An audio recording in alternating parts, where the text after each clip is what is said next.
Bayangkan hidupmu sebagai buku kosong. Halaman demi halaman terbentang, menunggu tinta yang akan menuliskan kisahmu. Apakah kamu memilih pena keberanian dan merangkai cerita penuh warna? Atau membiarkan lembar-lembar itu kian menguning, terkunci dalam diam? Malas tidak berseru bagai badai, melainkan berbisik halus. Nanti saja, tidak perlu terburu-buru. Ia sering dijadikan kambing hitam ketakutan kita sendiri, sebab di balik kata malas, tersemat pertanyaan lebih dalam. Apakah kita menolak kerja? Atau sebenarnya takut gagal ketika mencoba? Selamat datang di video ini, saat kita menelisik bagaimana kemalasan kerap menjadi bayangan yang mengekang potensi, dan mengapa kegagalan bukanlah takdir, melainkan pilihan yang terulang ketika kita membiarkan nanti menguasai langkah. Malas tak selalu berbentuk rebahan di sofa atau kantuk tanpa henti.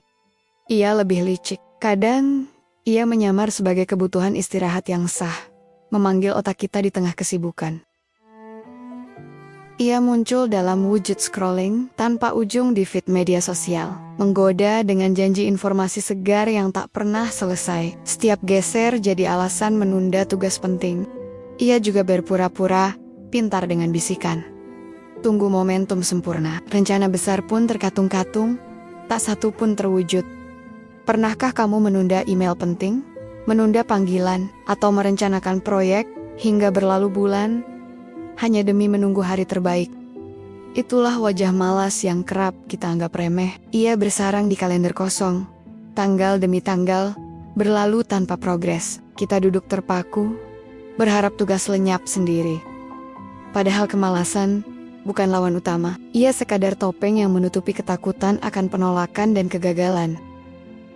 Personifikasikan kemalasan sebagai tamu tak diundang yang merayap ke sudut pikiran, lalu menahan setiap gerak kita. Jika dibiarkan, kebiasaan menunda jadi jalan buntu hingga semua ide gemilang terpendam. Malas bahkan menjadi musik latar saat kita menciptakan tujuan hidup, mencampur harmoni palsu yang menenangkan. Sekarang, bertanyalah, sejauh apa kemalasan mengendalikan kisahmu? Di balik janji manis, suatu hari nanti, terkubur mimpi-mimpi besar yang pernah kita bangun. Mimpi membuka usaha, menulis buku, atau meraih prestasi di bidang yang kita cintai.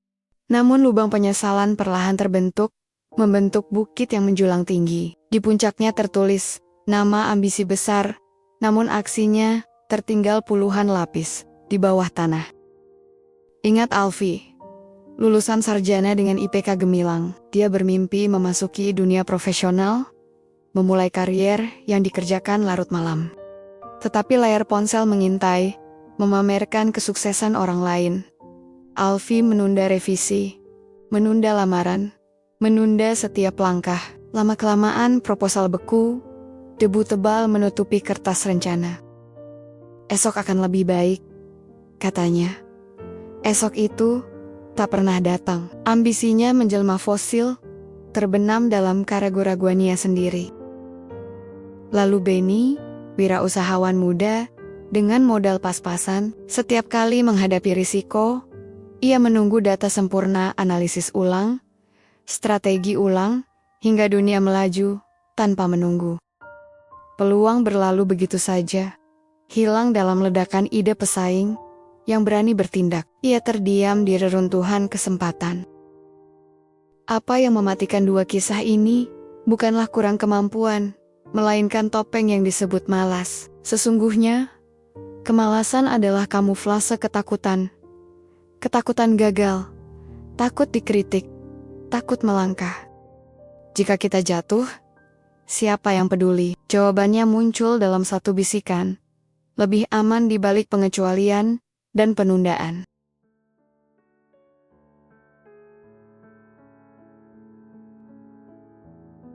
Saat kita menuding malas sebagai penyebab kegagalan, kita merapat pada pusat ketakutan-ketakutan akan gagal. Malas adalah bayangan panjang yang membentang, menutupi cahaya kepercayaan diri. Ia bukan musuh yang harus kita lawan dengan otot, melainkan alarm internal yang menandakan luka emosional. Di ruang pikiran kita, gagal terukir besar, dilukis dengan skenario terburuk. Penolakan, hinaan, kerugian, perasaan-perasaan ini membentuk dinding, melarang langkah kita. Bayangkan ketakutan itu sungai deras, dan malas tali penambat yang menahan perahumu di tepian. Sampai kapan perahu itu akan berlabuh tanpa berlayar? Perfeksionisme meracik minuman beracun. Kita menanti standar sempurna ide matang, rencana teruji. Padahal inovasi lahir dari keberanian mencoba, walau pedang ketidaksempurnaan terangkat di kepala. Tanpa keberanian, kreativitas layu. Pelajaran pertama, ketakutan dan malas bukan dua hal terpisah, melainkan satu mata uang. Ketakutan adalah penyebab, malas adalah efeknya. Redam ketakutan, lalu pijakan malas runtuh. Pelajaran kedua, kegagalan bukan hukuman, melainkan umpan balik. Setiap kesalahan adalah data berharga yang memandu menuju versi terbaik dirimu. Berikan juga ruang untuk kegagalan kecil. Seperti anak belajar berjalan, kita perlu terjatuh beberapa kali sebelum bisa berlari. Saat kita memberi izin gagal kecil, kepercayaan diri tumbuh subur, dan malas kehilangan kekuasaannya.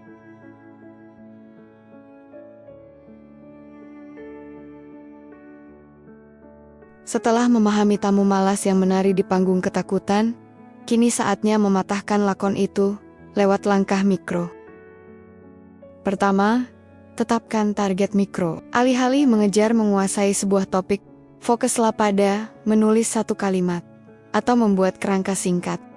Jika hanya punya 5 menit, gunakan itu mengeksekusi satu hal kecil. Pencapaian sekecil apapun memberi imbalan psikologis, menyalakan semangat.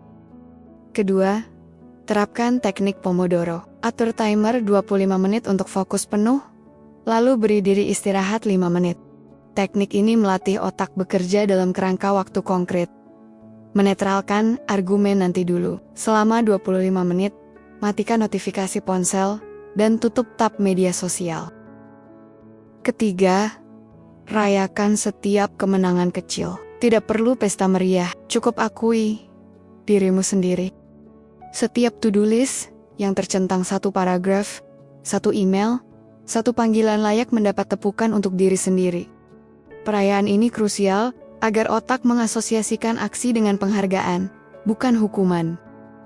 Dengan 3 taktik ini, kita membangun momentum yang menyalakan aksi, bukan keraguan. Seperti memompa ban sebelum menuruni bukit, persiapan mikro ini memberi kestabilan.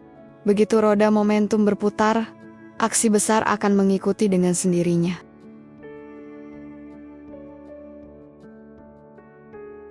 Bayangkan kegagalan bukan seperti pintu yang tertutup rapat, melainkan seperti jendela berderit yang mengintipkan cahaya.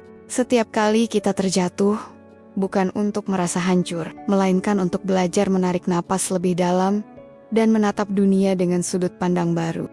Kegagalan adalah tinta yang belum kering, menunggu goresan keberanian untuk menulis bab berikutnya.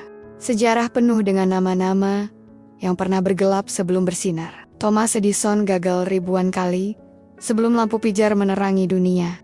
J.K. Rowling ditolak lusinan penerbit sebelum Harry Potter mencuri hati jutaan pembaca. Michael Jordan didepak tim sekolahnya, lalu menjadi legenda bola basket.